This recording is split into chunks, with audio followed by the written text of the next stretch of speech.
હવે રાજકોટથી સમાચાર કે જ્યાં એસીબીના સખંજામાં રહેલા સાગઠિયાની પૂછપરછને મામલે એસીબી સમક્ષ લાંચ આપનારના નામ નથી બોલી રહ્યો સાગઠિયા।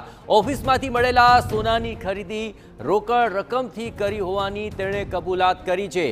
રોકડ ક્યાંથી આવી તે અંગે સાગઠિયાનું હજુ પણ મૌન છે। જ્યાં સાગઠિયા સાથે સાંઠગાંઠ કરનાર બિલ્ડર્સની એસીબી પૂછપરછ કરશે ખરા તે સૌથી મોટો સવાલ ઉઠી રહ્યો છે, કારણ કે સાગઠિયાને લાંચ આપનાર બિલ્ડર અંગે એસીબી તપાસ કરશે કે કેમ તેને લઈને અત્યારે સવાલ ઉઠી રહ્યો છે।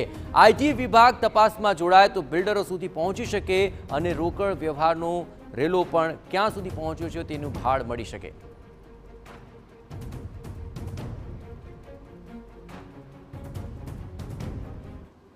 તો મહત્વપૂર્ણ ખુલાસા અને તેને લઈને એસીબીની તપાસ કઈ દિશામાં ચાલી રહી છે વધુ વિગતે વાત કરવા માટે જોડાઈ રહ્યા છે TV9 સંવાદદાતા મોહિત। હવે તપાસ ક્યાં સુધી પહોંચી છે, કયા એવા મુદ્દાઓ છે કે જે અત્યારે તપાસની એરણ પર છે? મોહિત। જયેશ, જે રીતે એમડી સાગઠિયા છે તે અત્યારે એન્ટી કરપ્શન બ્યુરો છે તેની કસ્ટડીમાં છે ને 6 દિવસના રિમાન્ડ પર છે। આ રિમાન્ડ દરમિયાન અલગ અલગ નવા ખુલાસાઓ છે તે થઈ રહ્યા છે। એમડી સાગઠિયાએ જે એસીબીને માહિતી આપી છે, કારણ કે તેમની ભાઈની જે ઓફિસ છે તેમાંથી એક પ્રકારે ખજાનો મળ્યો હોય તે પ્રકારની સ્થિતિ છે તે જોવા મળી હતી। આટલા મોટા પ્રમાણમાં જે સોના ચાંદીના દાગીના મળ્યા છે તેને લઈને જે સાગઠિયા છે તેમના દ્વારા નિવેદન આપવામાં આવ્યું છે કે આ તમામ દાગીના તેમને પોતે રોકડ રકમથી જ્વેલર્સ પાસેથી ખરીદ્યા છે। જોકે આ રોકડ રકમ ક્યાંથી આવી તે એક મોટો સવાલ છે ને તેને લઈને સાગઠિયા પોતાનું મૌન ખોલી રહ્યો નથી।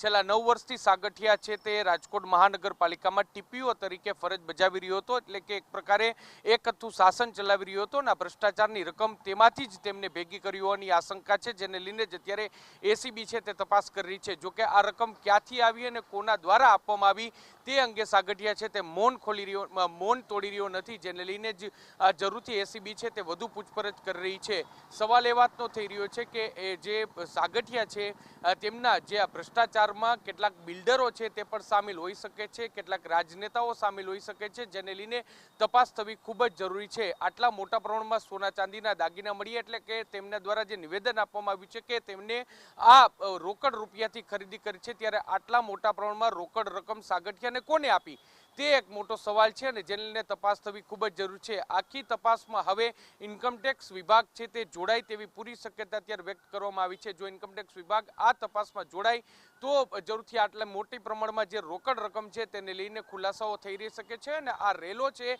તે હવે જ્વેલર્સની સાથે સાથે બિલ્ડરો સુધી પણ પહોંચી શકે છે, કારણ કે આ બિલ્ડરોની એટલી જ ભાગીદારી છે। કાયદામાં લાંચ લેનાર એટલો જવાબદાર છે, તેની સાથે સાથે લાંચ આપનાર છે તે પણ એટલો કસૂરવાર છે।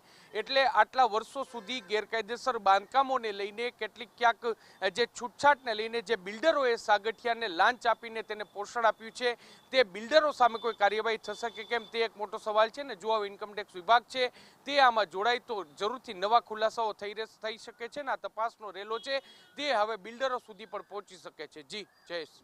આભાર મોહિત, તમામ ગતિવિધિઓ પર આપ નજર રાખતા રહેજો। તો હવે જોવાનું રહેશે કે આ મામલે તપાસ ક્યારે શરૂ થશે અને થશે કે કેમ તે પણ એક સૌથી મોટો સવાલ છે, પરંતુ કોણે પૈસા આપ્યા અને કોના પૈસાથી આ ગોલ્ડ ખરીદ્યું તેને લઈને મહત્વપૂર્ણ ખુલાસા આગામી દિવસોમાં થઈ શકે છે।